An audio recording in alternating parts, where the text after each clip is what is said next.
Hello there, welcome to Football on 5 for the very best of the weekend's action from across the EFL. All the goals, all the big talking points from the Sky Bet Championship and, of course, Leagues 1 and 2 are coming your way, as well as some informed opinion from our studio guests. Yes, we're delighted to be joined tonight by former Brighton teammates Adam Virgo and Glenn Murray. That was then, and this is now. Glenn, haven't changed a bit. Glenn has scored 3 and 3 since his return to the club and has been in action at Reading today. Adam, meanwhile, has to be content with talking a good game. And here's what's coming up. Derby Day at St Andrews as Gary Rowett's Birmingham face Walter Zenga's Cosmopolitan Wolves. It's Bodvarsson! Kuszczak able to make the save. There's a derby in store for Aston Villa as proven promotion winners Pearson and Di Matteo meet at the iPro. And David Wagner's got the Terriers' tails wagging at the top end of the table. We start tonight with Birmingham against Wolves. Both clubs are under Chinese ownership, and while that has brought highs and lows to St Andrews, Wolves' new backers Fossen International are showing plenty of ambition at the start of their reign. Yeah, they've recruited Walter Zenga as manager and plenty of continental talent too. In have come John Daddy Bodvarsson from Kaiserslautern, Silvio from Atletico Madrid. Rouse was ready for Prince Onyangate, and Helder Costa and Yao Teixeira have arrived on loan, swapping Benfica for the blood and thunder of the Sky Bet Championship. For Birmingham, well, there was a first start for their £2 million signing from Sheffield United, Che Adams. Commentary of this one comes from Paul Walker.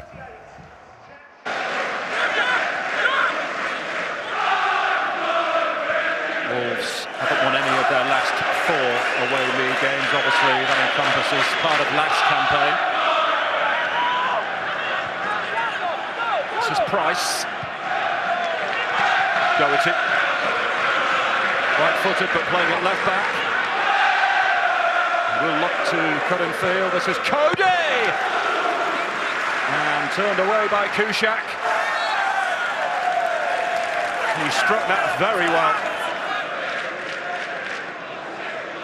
How he takes to the English game will be interesting, Walter Zenga, but so far, so good.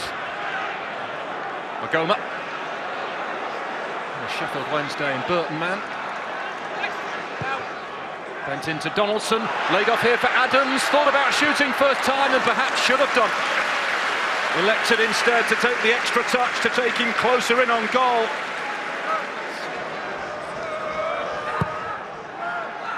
Right over the 6-yard box and steered away. Gleeson. Davis. Cody quickly on the scene, and the counter is on, and it's 4 against 1 here. It's Connor Cody. He's got 3 options to his right. What will he use? He'll play it into Mason. Terrific feet, and he lost it at a crucial moment. What a huge opportunity that was for Wolves, which wasn't taken. Magoma. Gleeson. First time cross. And this will reach Che Adams! On his first Birmingham start, Che Adams with a goal to remember on Derby Day. Free at the back post. Beautiful, crisp finish into the corner from Che Adams.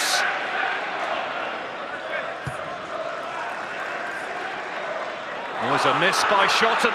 And this is Bodvarsson. He's got work to do. It's Bodvarsson! And Kuszczak able to get down low to make the save.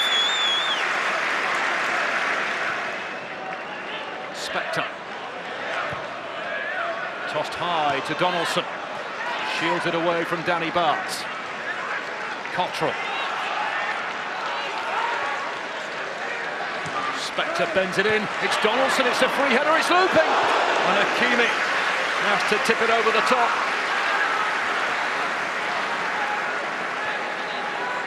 Wolves have had some dicey moments defensively. For Birmingham, tend to win games by the odd goal, by the narrowest of margins. Cottrell sliding in, couldn't take it away from Price. That's a good ball into Mason. Checks back onto his right foot. Oh, it's a beauty! An absolute cracker from Joe Mason.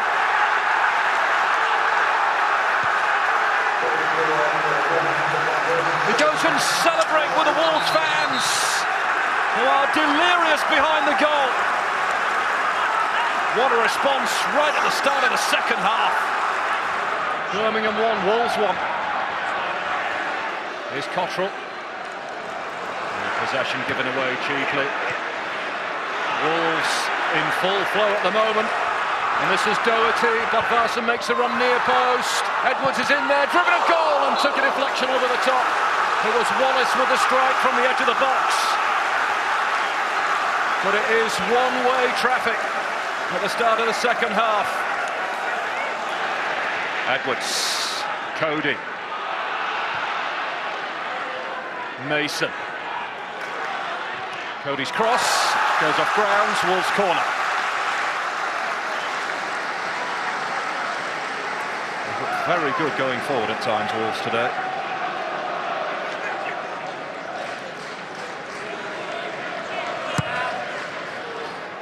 It's a header, it's saved, it's followed up by Danny Bart! It's the captain's goal! Thomas Kuszczak will feel mightily disappointed having saved the first one. But Danny Bart quickly on the scene to stab it home from close range. And having trailed in the game, Wolves have turned it round. Birmingham 1, Wolves 2. And it's Wolves all smiles now. Storer.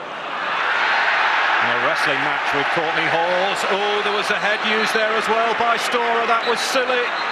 He could be in trouble here. He is in trouble. He is dismissed. You cannot do that.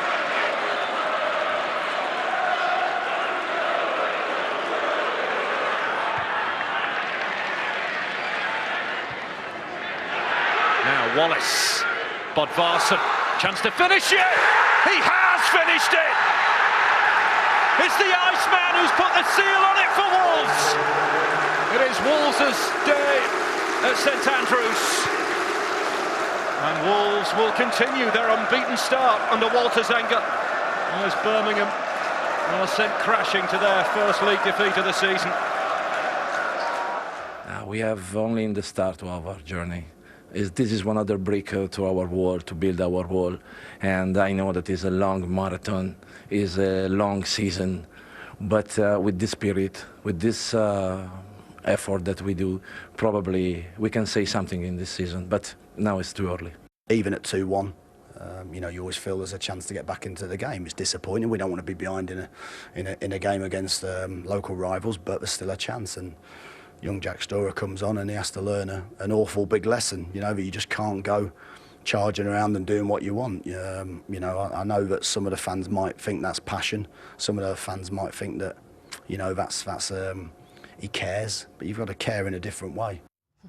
Yeah, 7 minutes between coming onto the pitch and leaving it again for the wrong reasons. We'll come on to that in just a moment and talk about Birmingham. But first, Wolves, and give us a striker's appraisal if you can, Glenn, of how good this was from Joe Mason.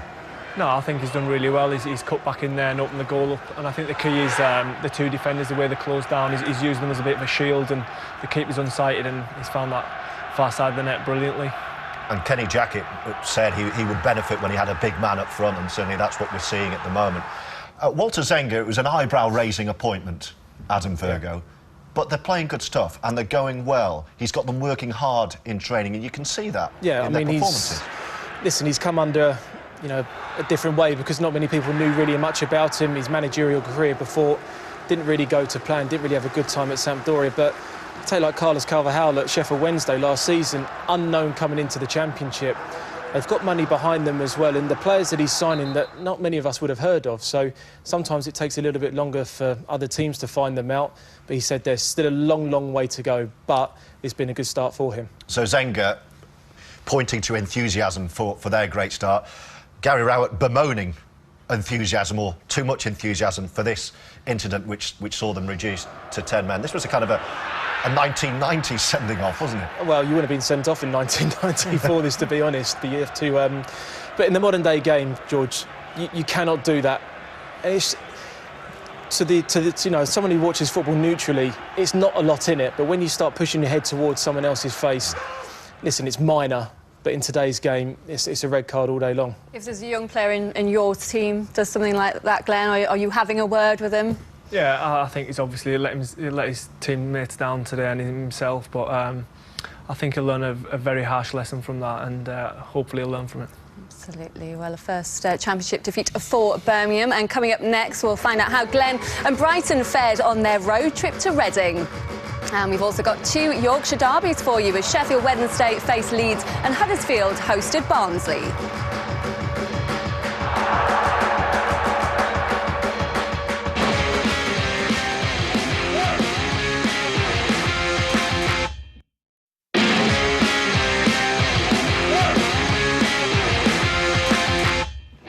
You're watching Football on 5, and our next Sky Bet Championship action features Glenn's team Brighton, who've made an impressive start to their promotion campaign. Yeah, they've recorded a second successive 3-goal win in the week with a certain G. Murray. There he is, scoring his 3rd goal in 5 days. Today, they were at Reading, where Glenn scored 8 goals in 18 loan appearances 2 years ago. Those numbers suggest wherever Glenn goes, goals follow, and so it proved at the Madejski. Just 95 seconds gone when Brighton conceded for the first time this season, the fastest goal in the Championship so far. The scorer of that speedy strike, John Swift. So Brighton's first test of character for the campaign, and they rose to the challenge swiftly, and more effectively than Reading defender Joey Vandenberg 6 minutes later. The Dutchman claimed he'd been pushed into it by Mr. Murray. The rest of the first half presented no real opportunities for our studio guest to remind the Royals of what he does best, because Brighton were on the back foot.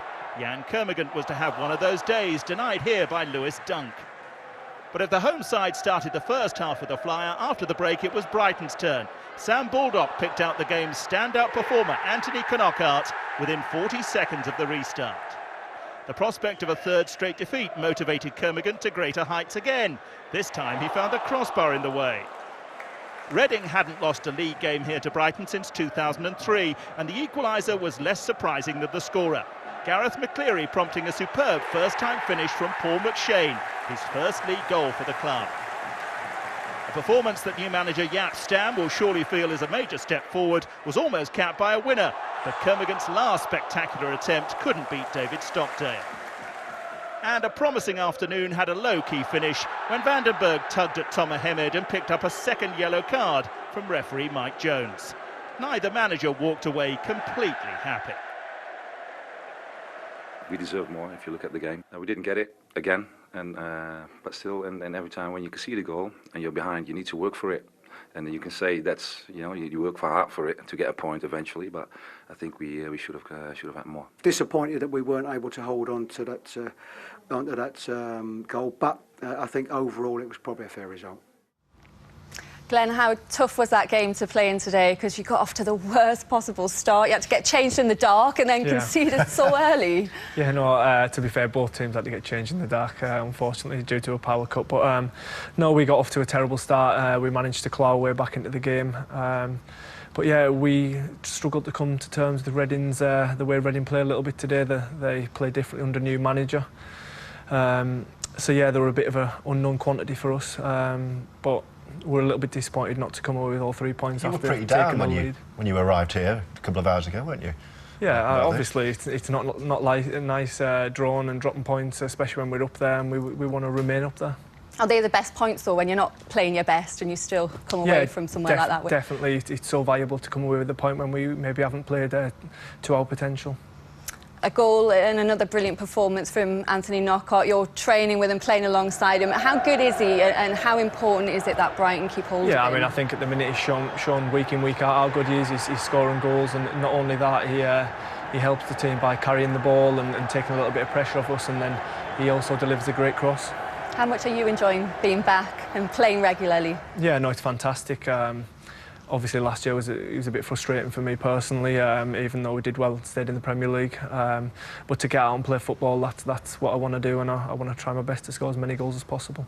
Obviously, you'll be too modest to answer, but Adam, do you think Glenn can make the difference for Brighton this season, because they came so painfully close last season? Am I saying it's a mate or a pundit? Both. It's a signing I feel Brighton have needed to be making a couple of years ago when Glenn went on loan to Reading. I felt that he's a natural goal scorer in the Championship, and that's probably what they were missing for a lot of the season. I know Tom Hemming finished the season strong, but you look at Andre Gray last season for Burnley, 20 goals plus, and this man can certainly do it for Brighton. Certainly off to a brilliant start. Right, this time last week it looked like Fernando Forestieri was on his way out of Hillsborough after he refused to travel to Norwich with his Sheffield Wednesday teammates. But after his manager and chairman dug their heels in, he's since made a grovelling apology. Yeah, strange old story this, isn't it? He said this week, here you go, I accept that my actions were unprofessional and unacceptable. Never once did I even consider leaving Sheffield Wednesday, and I'm sorry if anyone ever thought that was the case. Sometimes, he says, in life, you have to make mistakes so that you can learn from them. Well, he was a sub in Tuesday's defeat at Burton. Today, yep, he was back in the team, back in the starting lineup for the visit of Leeds. Gary Monk arrived for the Yorkshire derby, needing no reminding that Leeds owner Massimo Cellino isn't the most patient man. So a first win of the season was the priority for him. Making amends was the brief for Fernando Forestieri, who did his best to do just that early on. Carlos Carvajal's side have only scored 2 lead goals this season, so they need their star man to get back to doing what he does best. And he almost did, only for Liam Cooper to ride to the rescue for Leeds. The visitors did offer a glimpse of what they might be capable of when Hadi Sakho found the space, if not quite the angle. Mind you, he wasn't the only one with head in hands. The home faithful were left feeling exactly the same way when Alman Abdi was millimetres from a moment of magic. Their failure to make the breakthrough would prove costly. Leeds began to look increasingly confident, and Hillsborough's worst fears were realised when Sakho and Luke Ayling combined to lay the opener on a plate for Marcus Antonsen. The home side did their best to respond and threw everything at Leeds but the proverbial kitchen sink. Gary Hooper must have thought glory beckoned, but Rob Green had other ideas. In truth, the visitors possessed the greater attacking threat, and Kemar Roof was the skillful architect of their second, which was finished by Chris Wood with his second of the week to silence the grumbling on the terraces at him and provide a little breathing space for his manager. At the end of the day, it was, we're a new group, it's a new manager, we're at the very start of what we're trying to do here, and I think with all the games we've made those little improvements. Today was another step forward in the improvement that we want to see from the team and from the players. Palpable relief from Gary Monk, and it seems, Adam, ridiculous to say this 3 weeks into the season, but he needed that. And look, I mean, that's the Football League paper tomorrow morning. He's just avoided the sack. It seems, with that win today. I think it's really disrespectful to Gary Monk, because he did brilliantly at Swansea, and it's a tough ground, it's a tough place to manage Leeds. And I commentated on Callery a few years ago when the chairman was there, and I promise you, everything in the news was just about the chairman, nothing about the team. And since he's come into Leeds, he's chopped and changed managers left, right and centre. That's very, very unsettling for the players. It's a great crowd at Ellen Road, it really is. And Gary Monk's an excellent manager.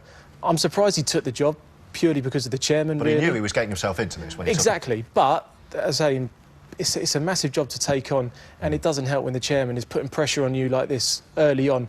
I mean, I think he will turn it around at least, because he's a very good manager. Let's talk about the football then, and have a look, Glenn, through these 2 goals. Marcus Antonsen, they found, it seems, a match winner there, and Chris Wood scoring goals as well. Firstly, this is Antonsen's goal.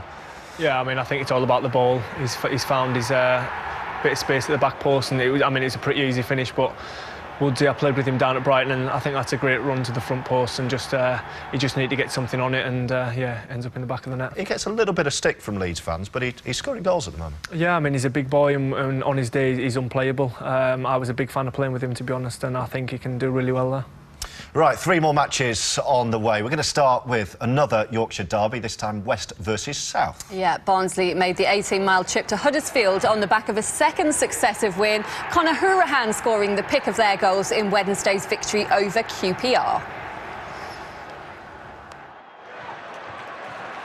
These are heady days for Huddersfield, enjoying their best start to a second division season for 47 years and keen to show off about it against their Yorkshire rivals, which is what they did when Elias Kachunga slipped a peach of a pass to Chris Löwer, who did the rest. All going according to plan then for the manager. But Barnsley weren't going to surrender bragging rights that easily. Mark Roberts' laser-like throw was just perfect for Alfie Mawson. Indeed, any Huddersfield overconfidence disappeared completely when Dean Whitehead almost handed the visitors the lead. Stephen Payne doing everything but score, and you could see how much it mattered. Indeed, it would feel even more painful 6 minutes into injury time when the Terriers turned over the Tykes in dramatic style. Kachunga, again the creator, Jonathan Hogg, the boss. And Huddersfield flying higher than they could possibly have imagined at the start of the new season.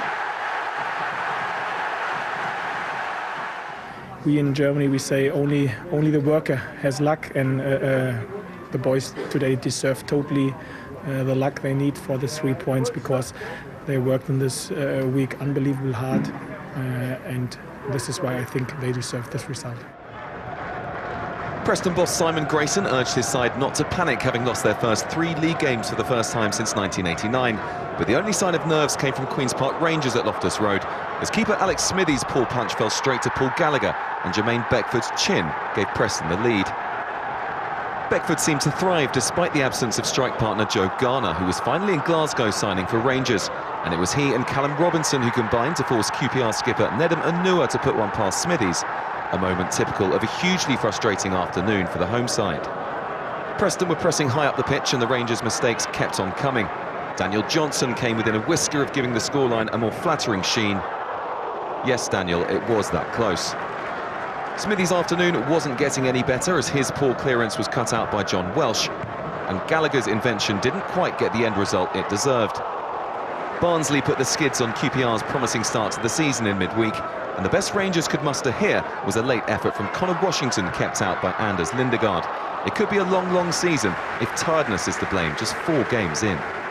It looked like we were a little bit tired, and again, no excuses. But those are facts, you know, those are facts. And we were second to the ball and taking nothing away from Preston, because they did very well and they made it very difficult. And they put us on the back foot all the time. And sometimes you also need to say well done and move on. How's your week been? Almost certainly not as good as Ryan Sessegnon's. On Tuesday night he made his league debut for Fulham at the age of 16 years and 88 days. Here he came off the bench, and 3 minutes later, with plenty of help from Sonny Aluko, he did this. The first player born in the year 2000 to score in the Championship. How old are you feeling? Now a Cardiff player had to do what they hadn't so far this season and score a goal. It was worth the wait. Joe Rawls making the absolute most of their first shot on target. And with that, Cardiff had got a taste for it. Barely 5 minutes later, a first win in 7 away league games was brought spectacularly within reach by makeshift striker Anthony Pilkington. It seems Cardiff may only deal in wonder strikes this season. Peter Whittingham's would have been the best of the lot if the crossbar hadn't intervened. And one more superb finish to come. Kevin McDonald's first goal for Fulham since his summer move from Wolves, to continue their best start to a season since 2000. But Ryan Sessegnon will have to take our word for it. You sense the first goal of the month competition might be a good one. Let's talk about Huddersfield, Adam Virgo. Tipped by at least one Football on 5 pundit, not one in our prison company, one who's actually having a glass of wine at home. Hi, Christian Willimo. As relegation favourites. They're flying. Did you sense an improvement second season under Wagner? Well, he's come in and he's changed a few things. Certainly a big thing about his size is down to fitness, and you can see here 90th minute plus, and they're scoring in injury time. He's bringing in double sessions now, and in England sometimes that's only really associated with pre-season and when you're on a losing run. He's training at different times of the day, which again, some players in England get quite comfortable, you know, the 10 till 2 training, they're happy to go home. If you can get the players behind you and believe in the manager, they can go very, very far. But fitness is a massive thing this season for Huddersfield. What were you laughing at then? What kind of training session do you prefer? Yeah, Adam's right. That is very pre-season schedule. But I think players do more and more off the field now. So obviously you've got your morning session, but I think there's a lot more prehab and sort of yoga and things like that. And I definitely think players are becoming more professional these days. A lot for Huddersfield fans to be excited about, though, at the moment. Are you surprised how well they've done? Yeah, I think they're obviously doing really well, but they made quite a few signings this summer, and I think they got them all in very early, so that helped them gel.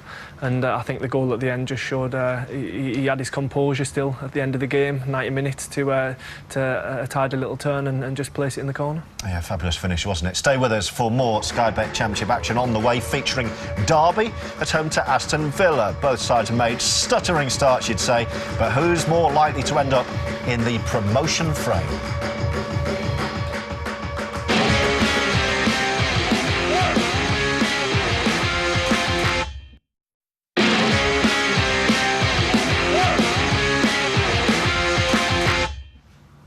This is Football on 5, and there was some sad news, some awful news this week with the death of Dalian Atkinson. The former Aston Villa, Ipswich and Sheffield Wednesday striker died of a heart attack after being tasered by police during an incident outside his father's home in Telford. On Tuesday, there were tributes at Villa Park, where he spent 4 seasons, scoring a goal of the season winner against Wimbledon and helping them to win the League Cup.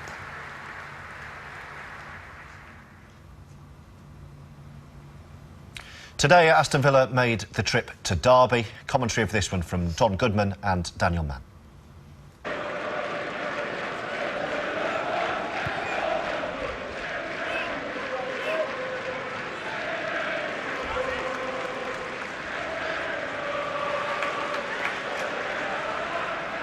Are you able to win that back? Here's Gary Gardner. Westwood. Grealish. Will come his way again. Christie snapping at his heels. It's McCormack within range for him! I think Carson got something on it. Well, there you go, Derby County, you've just been warned. If you allow that man there any time or any space, 25, 30 yards close to your goal, he can punish you. And it's a little touch by Scott Carson that may have made all the difference there. Oh, and that's loose, and he'll fall kindly for Ince. Derby's first attempt, a snapshot. Well, it's good that Thomas Ince has got the confidence in his own ability to hit this first time. I dare say most players would have perhaps tried to take a touch.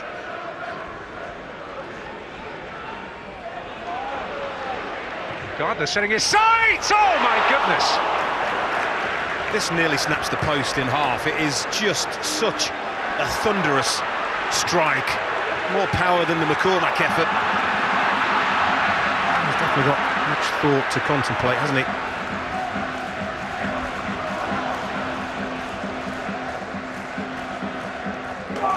Here's an opportunity. It's Thomas Ince. First real chance for Derby. And first real save Golini of any sort has had to make.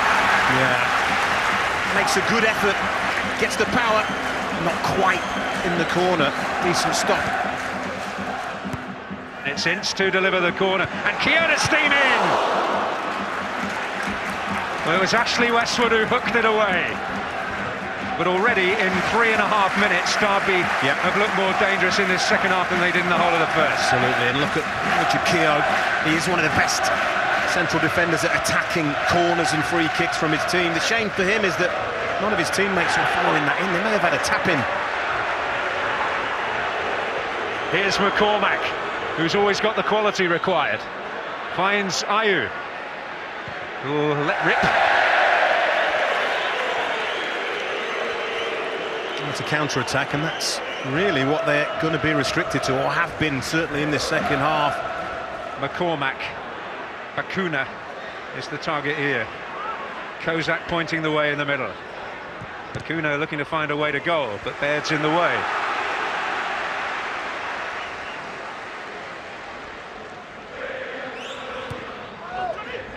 Oh, and that fell Elphic's way, and Hughes got there.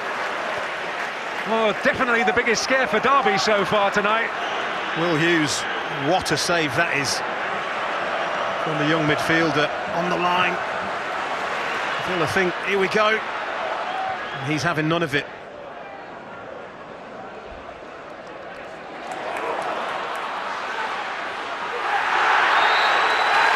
Ince brought down, and a free kick in the dangerous neck of the woods.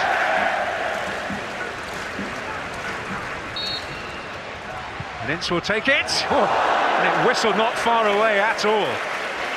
Well, either Galini in the goal is confident that this is going wide, or he knows he can't get anywhere near it. Well, I think it's the latter. What dilemma for him, isn't it, really? I mean, there are so many parts of this game that he will be thrilled with. What he won't want is deja vu. The opening away game up at Hillsborough, scores were level this stage of that game.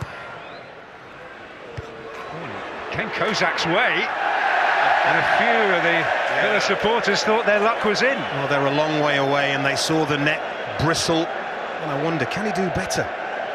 Yes is the answer. He's unchallenged in the end. Shackle runs under the ball, free header, misses the target.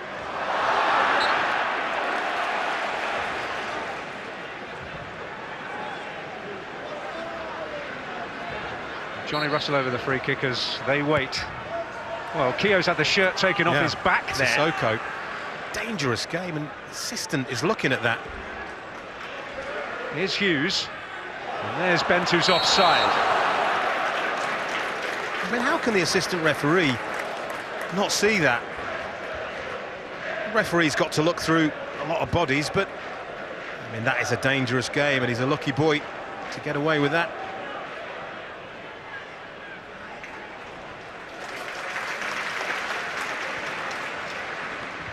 Carson taking a chance. Shackle was pointing to say play it to Keogh, but he was marked, so Carson turned the other way, and how you read it.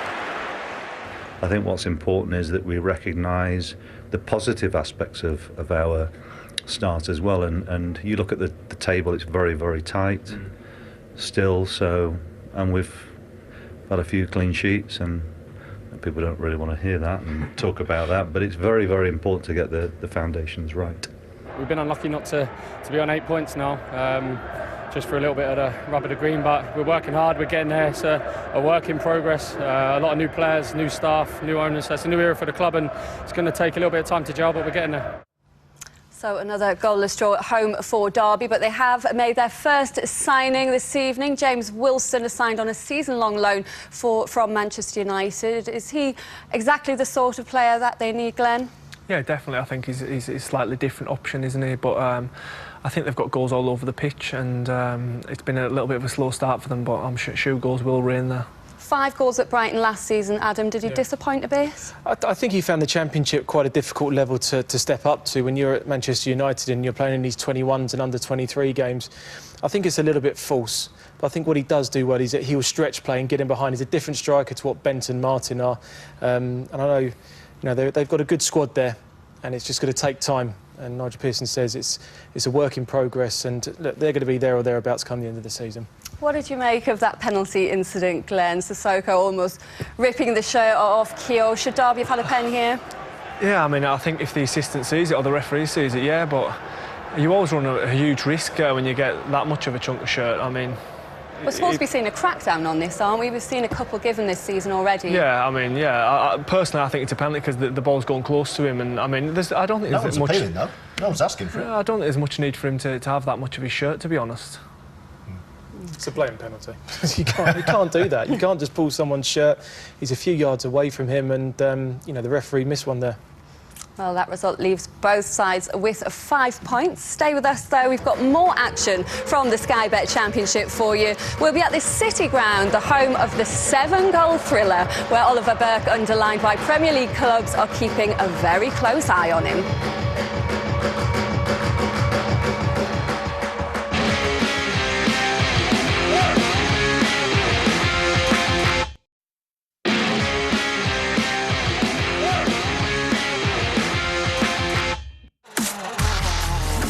The FIA World Rally Championship enters a crucial phase. It's the first all-asphalt event of the season, the Rally Deutschland. Watch highlights of all the thrilling action at 7 p.m. on Monday, here on Channel 5. Welcome back to Football on 5. Now, Newcastle finally got a Sky Bet Championship victory under their belt in the week, and today they went to Bristol City, Lynsey. They certainly did. Lee Johnson's team already 2 wins to the good, and the highest crowd for 26 years at Aston Gate for the visit of the Toon. But what did the 22,500 see, Adam? It wasn't pretty, was it? No, it certainly wasn't, Lynsey. It wasn't a pretty game. I was expecting more from both sides in the final thirds.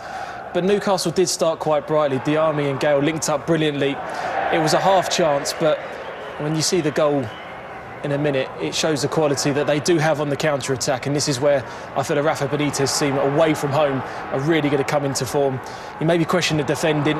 Matthews getting caught wrong sides, getting in between Flint as well. Lovely finish. But take nothing away from the finish. You know, it's a big price tag on him. I know a player that Glenn knows very, very well, and he's led the line brilliantly, and he had their only chance in the second half as well. But Bristol City only really had chances from set plays, and Magnussen hitting his own player, Flint. And I thought that Newcastle, over the course of 90 minutes, defended set plays pretty well. But apart from that, there wasn't really many chances in the first half. And then this was the only real chance Newcastle had in the second half. They sat back a little bit, and Bristol City had plenty of the ball. But again, this man created something out of nothing. It was a great turn, and O'Donnell was beat. Then they went to a 3 at the back with about 20 minutes to go. Wilbraham came on. Tammy Abraham didn't really have a lot to do, and they really put the pressure on Newcastle. That was a good opportunity there. But I just felt that... Is it really important psychologically, that win then for Newcastle, having been under that much pressure in the second half? For me, this was a typical championship game. That Newcastle had, you know, a lot of pressure on them in the second half, a lot of crosses that came into the box from deep, and the first clean sheet of the season, that first win away from home, that's been longing from Newcastle. I mean, I think Lee Johnson will be just slightly disappointed in that final thirds that Codger and Freeman didn't really give Tammy Abraham any service at all. Tomlin did well in that number 10 role when he got on the half turn, but in that final third just wasn't quite good enough. Rafa rotated again, the captain Lascelles back in. Some nervy moments in that game from the keeper, from Sells a few times. Do you think we'll see him change for the next match? Of course, it's Brighton up at St James's Park, so a tough one. No, I mean, there's a big price tag on him. I think sometimes on crosses he looks a little bit suspect. He didn't in the second half. A couple of times he could have caught it and punched it. For me, that's a sign of nerves sometimes in a goalkeeper. Still, though, a win and a clean sheet for Rafa Benitez. Let's hear from both the managers now. Yeah, we were trying not to play too deep, but they were pushing.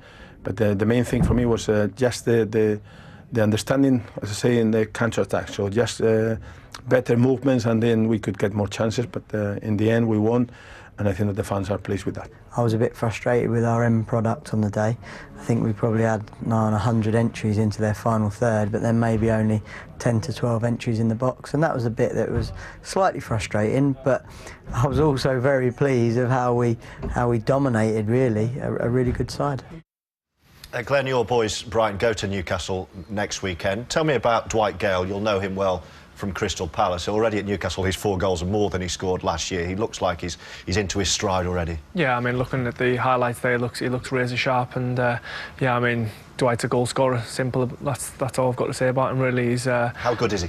Yeah, he's left foot, right foot head. He's a great finisher. I mean, give him the chances and he will score goals. And I know he's top now, but I'm fully expecting him to be right up there towards the end of the season as well. Could become quite popular, you would think, at Newcastle United. Spare a thought, though, for Blackburn Rovers' Shane Duffy, who's had something of a week to forget. He scored an own goal, here we go, against Wigan. This was last Saturday. Followed that up with 2 more own goals in 6 minutes against Cardiff on Wednesday, as Blackburn slipped to a 3rd consecutive defeat.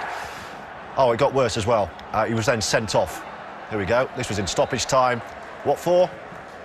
For leathering the ball in the direction of Matthew Connolly. So he was suspended for the visit of Burton. Without their hapless defender, Blackburn had a very unwelcome piece of history to avoid. One of the founders of the Football League had never lost their opening 4 games of the season. The prospect seemed to motivate Craig Conway. 25 minutes gone from 25 yards, Rovers in front. But Burton not flustered. They may have work to do at the back, but scoring at this level is clearly no problem. From John Mousinho's cross, Jackson Irvine headed them level, Albion's 8th league goal in 3.5 games. And the second period revealed the area of concern for both these teams. From a Conway corner, Southampton loanee Sam Gallagher headed his first Rovers goal. And half an hour later, Owen Coyle's side were closing in on that first win. But a set piece did for them too. Tom Naylor snatched a point for Burton. whose 4 league games have delivered 18 goals. They plan to keep it that way. Home or away, we're going to have a go. We're going to try and create chances, as you saw today, and we're going to try and score goals, get bodies in the box. It helps if, we're entertaining as well. The crowd who've come from Burton, I think, enjoy the way we're playing. We certainly felt we could have 3 today. So, again, we have to take that disappointment, frustration from losing the equalising goal late on.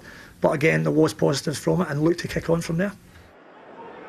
Last weekend, Brentford's Lasse Vibe was chasing Olympic glory with Denmark.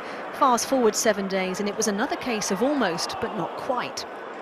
It had been 282 minutes since Rotherham last scored a league goal, so imagine the relief all round when Danny Ward popped up against the run of play to put the home side in front. That said, Brentford might have snatched an injury-time equaliser, but Emmanuel Ledesma was denied by Lee Camp, and the home side held on to give Alan Stubbs and his players a first league win of the season. We knew that there would be times in the game where we'd have to be patient and diligent and and defend, but we managed to get that win and and get our season off and running. It's one of them things that sometimes you have to take. You can be the better team but not get the result, and today was one of them. After putting 4 past Burton on the opening day, Forest had failed to score in their next 2 games, but they were back amongst the goals thanks to a painfully bad Dan Burn back pass pounced on by Britta Sombolonga. Forest's leading scorer only lasted another 10 minutes before limping off with a hamstring strain, but it was limp defending that invited an almost immediate response from Wigan. Michael Jacobs with the measured finish.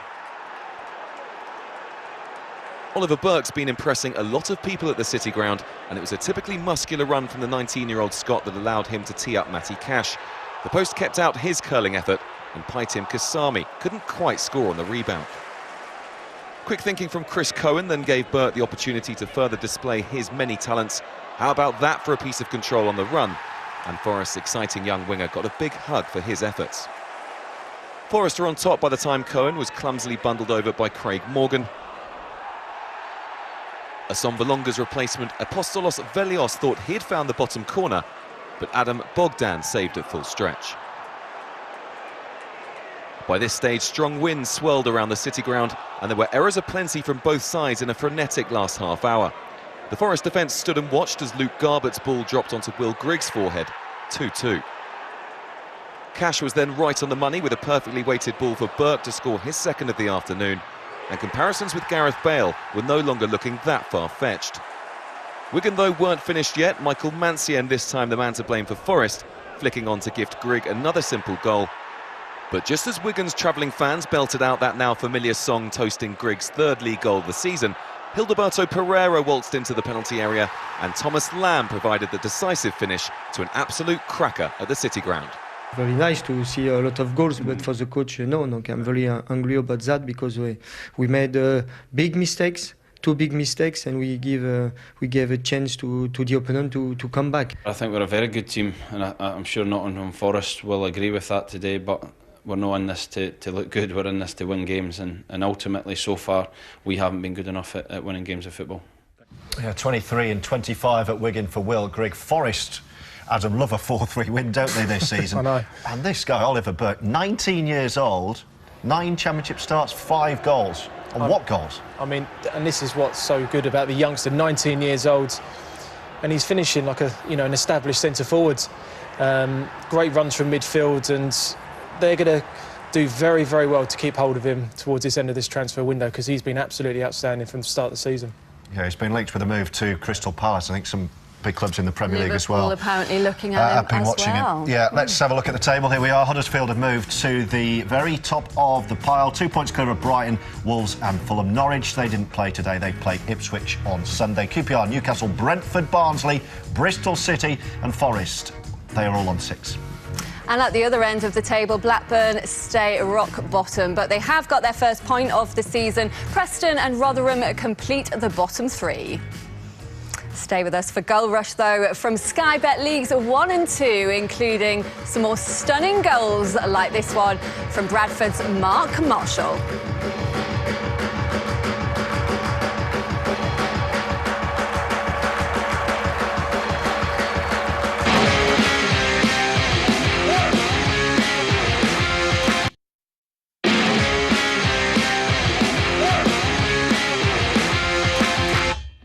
welcome to Goal Rush on Football and 5, and we're going to start in Sky Bet League 1, where Bolton were the only team left in the EFL with a 100% record. Yeah, and their third win of the season came at Bristol Rovers on Wednesday, with Jay Spearing on target with another special goal. And today they were at home to Fleetwood, where victory would see them equal their best start since 1934. 3 wins so far for Bolton. It took them till January to manage that last season, but Fleetwood have yet to lose in the league this campaign, and it was David Ball who gave them the lead with his third in as many games. A first competitive meeting for these two sides, plenty of chances for Bolton, but it wasn't until early in the second half that they were level, Gary Medine pouncing after David Wheater's effort had been blocked on the line. Bolton only managed 5 wins in all of last season. They had their 4th here when Josh Vayler found the net for the 2nd time in 4 days. Their best start in 82 years, the only 100% record in the English Football League. Chesterfield's 6 league goals so far this season had all involved a contribution from Ched Evans, and he might claim that he had a hand in number 7. His header landing at the feet of Jay O'Shea, who continued their good run in this season and at this venue. The Spyrites hadn't lost at Greenhouse Meadow for 7 years, but they reckoned without Shrewsbury's first league goal of the campaign. Junior Brown's header was the cue for an hour of Chesterfield pressure, which only ended when the home side scored again. Another corner met by Adam El Abd this time. Shrewsbury's relief at a first win was all too obvious. Gillingham's strong start to the season came to a shuddering halt as they were outmuscled by an impressive Scunthorpe. Kevin Van Veem set the tone after 5 minutes with a little help from Stuart Nelson. Bad went to worse on the 20-minute mark when Josh Morris danced into the danger area, only to be sent flying by Josh Wright. Morris, though, was undeterred and dealt with the resulting spot kick nervelessly. While the Gillingham defence might have been guilty of an over-attentive approach to Morris, there was no one anywhere near Jordan Clark as he helped himself to number 3 on the stroke of half-time. Scunthorpe are unbeaten at home since last December, and for them, and Morris in particular, it was a performance to savour, possibly less so for Nelson. Such was the home side's dominance, they had time to miss an injury time penalty after they'd scored their 5th. Tom Hopper with the tap-in, which meant the penalty miss really didn't matter. 5 was more than enough. Port Vale ventured down the M4, boasting a proud record of not having conceded a league goal all season, sometimes perhaps by riding their luck. Brad Barry out of luck here. This rebound could have gone anywhere. Vale's defensive wall was eventually breached 2 minutes after the break. The pass from Michael Doughty and an emphatic finish from Barry. That's the nephew of Gareth Barry, by the way. He'll no doubt be letting his uncle know all about his first senior goal. It was a beauty. Vale are reported to be interested in signing Mario Balotelli. That's if you believe everything you read on the internet, which could be bad news for Dutch striker Regino Cecilia. With Mario possibly in the wings, things could get lively in Burslem. Bradford's excellent home form took them to the playoffs last season, while the Sky Blues have been struggling away. Without a goal in their opening 3 games, Coventry signed teenage striker Dan Aguier on loan from Burnley, and he duly ended the drought with a lovely finish 13 minutes into his debut. And they led until midway through the second half, when all hell let loose in a madcap 9 minutes. Jordan Turnbull, who only joined Coventry from Southampton on Monday, fouled Billy Clark in the box. A red card followed for him, and Tony McMahon blasted in the penalty. And within 2 minutes it got even worse for Coventry, as Mark Marshall produced a wonderful strike to turn it around in the Bantams' favour. And against 10 toilers they showed no mercy when Vladimir Gadjev became the 2nd visiting player to commit a foul in the box. McMahon stepped up to deliver a dose of déjà vu. The result sends these two in opposite directions. Bradford now 3rd, Coventry down to 4th from bottom. Half-time chat in the stands at the Kassam might have been dominated by concerns about where Oxford's goals were going to come from this season, but straight from the kick-off of the second half, Wes Thomas put United in front. a striker brought in to help replace the huge void left by the now departed Kamar Roof and Callum O'Dowda. Peterborough were going for a 4th win in 5 league and cup games and put 5 goals past Millwall in midweek. Their leveller here, just past the hour mark, owed much to good work from Paul Taylor, matched by some composed finishing from Tom Nichols. But just as both sides seemed to have settled for a point, Chris Maguire was brought down by Jack Baldwin, who received a second yellow. Penalty to the home side, deep into added time. Maguire took the responsibility himself, and posh keeper Ben Annick's attempted mind games didn't quite have the required effect on the Oxford midfielder.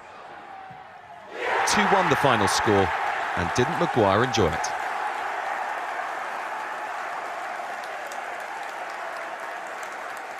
Just a brilliant celebration, that We've Chris got to see Maguire that again. there. Let's have a look again at that, Glenn. The keeper tried to wind him up, Ben Annick. Yeah, to be fair, he's nearly pulled it off as well. He nearly got to it. He went the right way, but it's nice to see him take it in good spirit, to be fair, What with would the you have celebration. done if you're taking this and the keeper's saying, put it that way? I'm not sure, but... Do you let the keeper get into your skin? That celebration's brilliant. Yeah, I think Ben's took it really well there, to be fair, and yeah, it's always hard to take a late winner. Do you ever change your mind at the last minute if the keeper's trying to psych you out like that? Yeah, you can do, yeah. It doesn't often happen, to be honest, but yeah, you can do it. You've got to keep your nerve. Do you look at the keeper when you're running up, or do you just decide what you're going to do? No, I think quite often pick your spot and away you go, and hopefully hit the back of the net. Other players have different ways of doing it, but that's my particular way. And Bolton now, Adam, the only EFL side with a 100% record this season. What's been key to their brilliant start? Listen, it was a very, very tough season for them last year, and I mean, no one would have expected this start, but I think what they've done is that they've gone and got the right manager in charge. When a club's going through a massive transition, I think Phil Parkinson, he knows League One well. I think keeping Zach Clough, at the moment is important. I think Gary Medine, it's important that he gets off with a couple of goals. Trotter, Spearing in midfield, Wheater in defence. They've got good experience for this league, and it might be a surprising start to a lot of people, but within the group they probably feel that they could probably continue this. Yeah, things finally on the up a bit for Bolton. Sheffield United, though, they're still looking for their first win of the season. On Tuesday, they lost 3-0 at home to Southend, who arrived at Bramall Lane, having lost their last 7 league games. Yeah, today Chris Wilder's side went to Millwall, who themselves were looking to make amends for a 5-1 midweek defeat at Peterborough.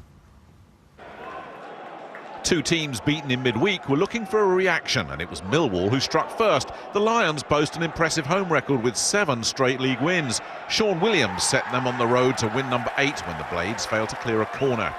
Pressure's already mounting on visiting manager Chris Wilder, who's seen his side get off to a terrible start, and he can't complain about bad luck either. United's equaliser from Stefan Skugel came courtesy of a fortuitous deflection. But their luck would run out in the dying moments when referee Andy Woolmer judged Jack O'Connell to be guilty of handball. Penalty Millwall. Steve Morrison calmly sending debutant keeper Simon Moore the wrong way, and in the process also sending Sheffield United, pre-season promotion favourites, to the foot of the division, their worst start in 21 years. We picked 1 point up from 12 maximum. That isn't good enough for myself. Shouldn't be good enough for the players, and it's not good enough for the football club. With 4 games in, we've got a new set of players that need to be brought together, and we've got to work extremely hard this week to get a result on Saturday. Walsall yet to find the net since the opening day of the season, and Simeon Jackson and Kieran Morris unable to end that drought here. Charlton have been busy in the transfer window, 8 new players. One of them, Nicky Ajosi, joining off the back of his best ever season with Swindon. 24 league goals. He opened his account for the Addicts just before half-time. But it was a player who left the Valley earlier in the year who had a hand in drawing Walsall level. Frank Musa with the assist for Morris to equalise, though Declan Rudd in the Charlton goal should certainly have done better. These 2 sides were only level for 2 minutes, and Josh McGuinness would provide the cross for Ajosi to turn it home for the winner. Ajosi's clearly kept his golden touch from last season.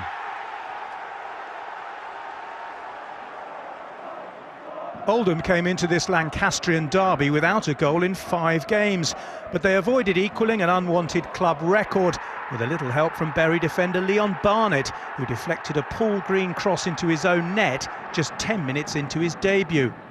Oldham could have extended the lead, but home keeper Ben Williams did well to tip Lee Irwin's shot onto a post.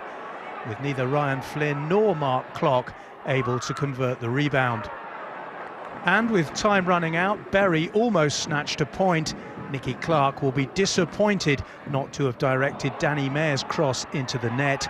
So Oldham celebrate their first league win under new boss Stephen Robinson. Bristol Rovers boss Darryl Clark says he hasn't been overawed by anything he has seen in League One so far, so his confidence would have been boosted further when Chris Lynes landed his corner straight onto the head of Peter Hartley just after the hour mark. Southend were on their way to equalling a club record 4th straight league defeat at Roots Hall, but were awarded a penalty 9 minutes from time. Ellis Harrison harshly adjudged to have handled Jack Bridges' cross. Simon Cox scored the last goal in Southend's excellent 3-0 win over Sheffield United in midweek, and Rovers keeper Steve Mildenhall had no chance with his penalty here. MK Dons yet to really click at home, but on their travels they were looking for their 3rd win on the trot in League and Cup, summer signing Ed Upson's free kick close to maintaining that run. And when Jimmy McNulty brought down Ben Reeves, the midfielder would have a chance to give them the lead. But Conrad Logan saved 3 penalties in a previous spell as Rochdale keeper, and he kept that going against Reeves here.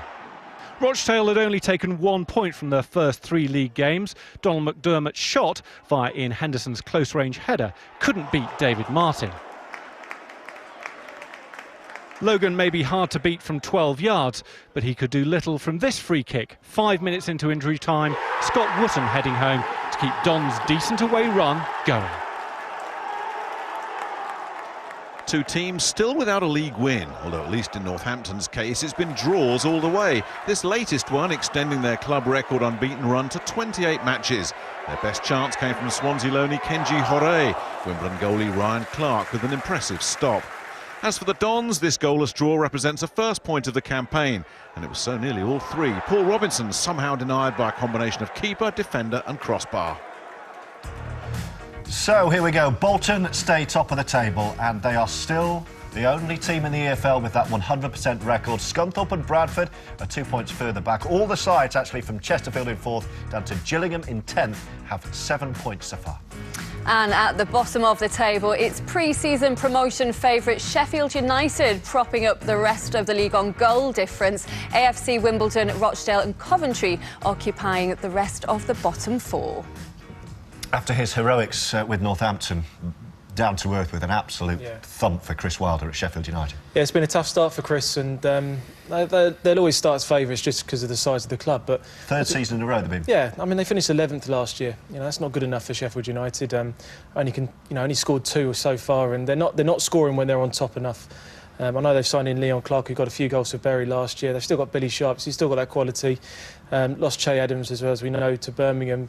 But teams will get up for playing against Sheffield United, and at the moment they're just not handling it.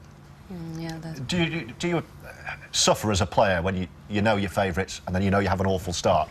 No, I mean that's part and parcel of it. You've got to deal with that pressure, haven't you? But I feel for Sheffield United, it's such a great place to play football that everyone raises their games when they go there, and they don't seem to have come to terms with that yet. OK, well, stay with us for all the League 2 action. That's coming up next for you, including Exeter in search of their first league points of the season.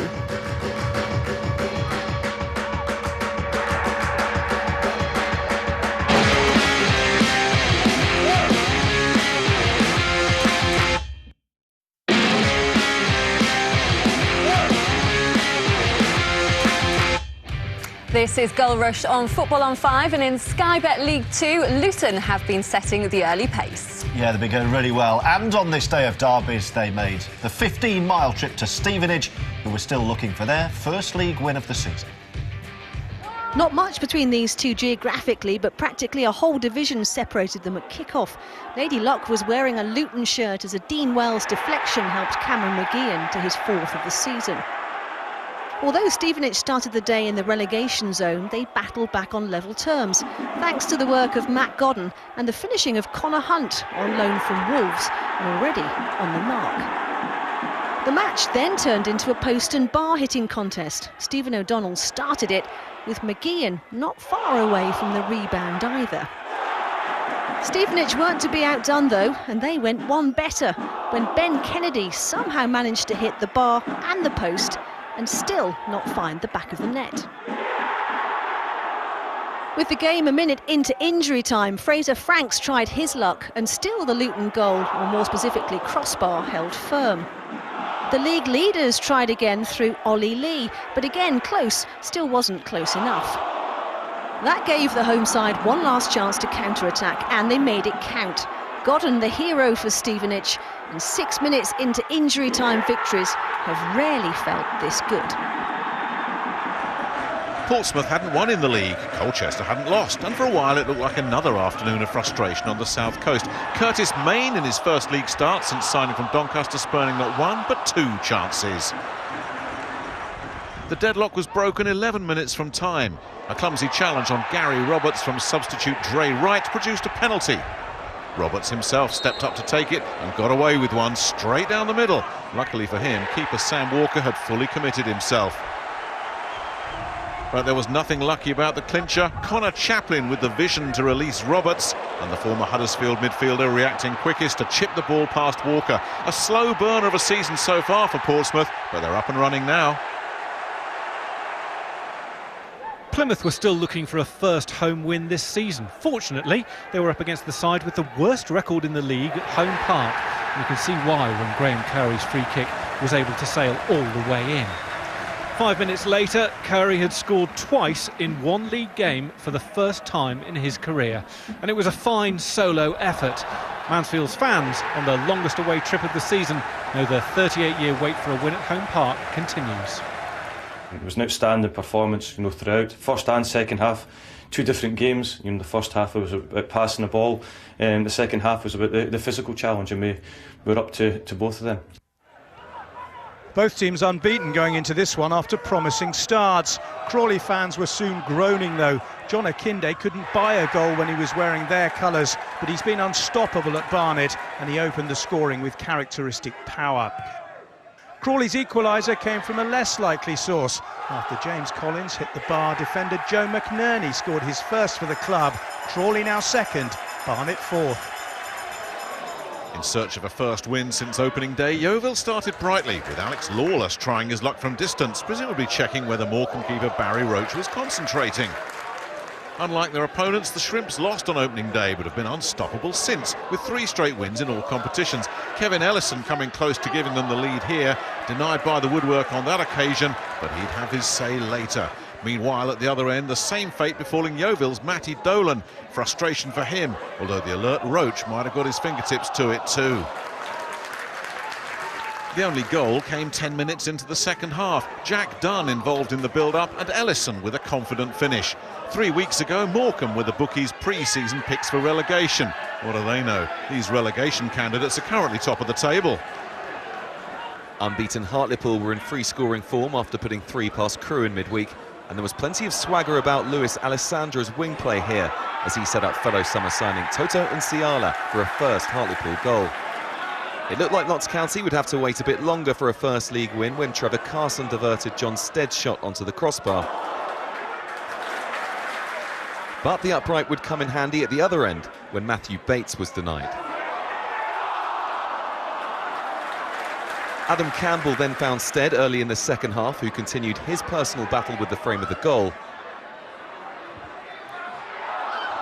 Before a Campbell corner was cleared only as far as the considerable figure of Alan Smith. Pool's defence stood still to allow Lewis Lang to tow one past Carson, and County were level. Lang then powered through a non-existent Hartlepool midfield, and Jonathan Stead displayed the sort of quality that saw him score Premier League goals for Blackburn, then Sunderland. 3-3 now for him. Notts County have their first win of the campaign. Well, Morecambe, not surprisingly, many people's pre-season relegation favourites. Lost 24 games last season, finished 21st. What have we made of their start, Adam? Oh, they've been brilliant, and Jim's done a good job. It's not easy. There's not a great budget there, so it's always difficult to try and find players. I mean, Kevin Ellison's still playing. I mean, I remember playing against him myself, an annoying player to play against because he wouldn't stop talking, but good experience, and Jack Dunn in from Liverpool on loan has proven a good signing so far. Right, let's see the rest of the action, shall we? Exeter's poor start to the season continued in midweek with their defeat at home to Crawley, one that actually left them bottom of the league with no points. Today, they were at Accrington, who had lost just one of their last 17 at home. If the statistics didn't bode well for Exeter, neither did the opening blows at the Wham Stadium. Bobby Olejnik's save to deny Sean McConville, made even more impressive by Piers Sweeney's intervention.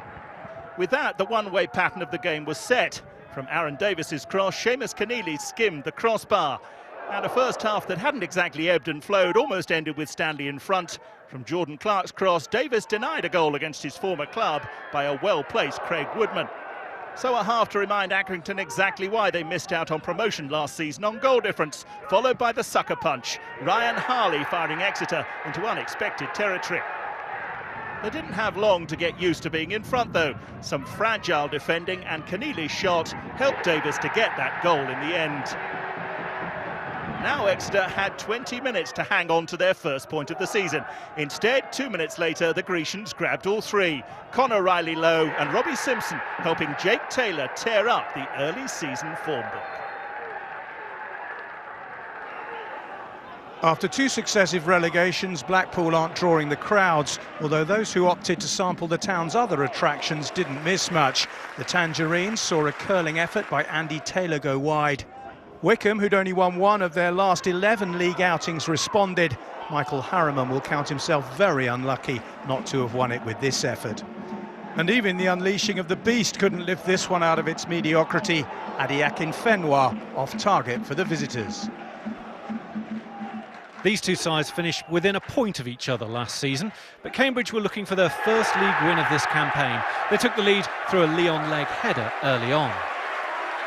Keith Curle's side unbeaten so far, and they were level midway through the first half when Macaulay Gillespie's free kick was headed in by Jason Kennedy, his second in as many games. Cambridge last lost to Carlisle in 1997, and they had the chance to take the lead when Danny Granger climbed over Luke Berry shortly before half-time. Berry's sweet touch sent the U's into the break with 3 points finally in their sights. But just quarter of an hour into the second half, some fine work from Nicky Adams on the left wing would find Charlie Wyke to equalise, looking to emulate last season, his most prolific, with 15 goals. And Carlisle had the chance to win it. In fact, here they had 3, but no joy for Jamie Devitt, Wyke or Jabu Aberi. Not much between these sides last season, and not much here. A first win on their travels since January for Doncaster, who had the better of things against Cheltenham and would have been in front through Andy Williams, but for on-loan Everton keeper Russell Griffiths in the home goal. Griffiths was in for a busy afternoon as Doncaster kept the pressure on. Andy Butler denied here as the Robins rode their luck. Cheltenham are still looking for a first win in the league and were restricted mainly to counter-attacks. James Dayton had one of their best chances, only to send his effort wide of the post. But this is 2 wins in a week for Donny, and another match winner from informed John Marquis. His goal good enough to see off Cambridge in midweek, and a deft touch in front of goal here from Marquis, good enough for all 3 points once again. Since winning their opening game, Grimsby have found the going tough back in the Football League with 2 defeats following. And they went behind when O's signing from Oldham Liam Kelly pounced on an error by James McEwen for his first goal for the club. And Andy Hessenthaler's side ensured a jubilant journey home when former Grimsby man Ollie Palmer pounced on another mistake to make it an unwelcome return for the home fans, but joy for those who made the trip north. Substitute Dominic Vose's deflected shot came too late for the Mariners to end their losing run. They're now in the bottom 4, while it's top 4 for the improving Londoners. If Crewe are to return to League One at the first time of asking, they may need inspiration from players like Alex Kiwomya, the Chelsea loanee giving them the lead with that fine effort. A first competitive meeting for these two sides. Mark Randall's free kick denied by a fine save from Ben Garrett. Newport was smarting from being called nasty and cheats in their defeat at Luton midweek, but their equaliser entirely above board. Summer signing Sean Rigg heading in. A third draw on the trot, though, for Crewe. That result sees Crewe drop to 9th. 3 straight wins for Morecambe means they're now top of the table, 1 point clear of Crawley in second. Luton, Leyton Orient, Colchester, Doncaster and Mansfield are all a point further back. Here's the bit of the table you don't want to be in. At the other end, Cambridge have replaced Exeter at the very bottom of the EFL League. Two new boys, Cheltenham and Grimsby, are above that drop zone on goal difference only. Well, that's it from us tonight. Our thanks go to Adam, and our best wishes for the rest of the season go to Glenn. Well, perhaps not next weekend. George is back midweek with highlights from round 2 of the EFL Cup on Wednesday night at 11. That'll be followed by highlights from the first Royal London One-Day International between England and Pakistan at midnight. That's your lots. We've had some great goals over the last 90 minutes. So, as our treat to you, here's the best of them again. See you next week. Night.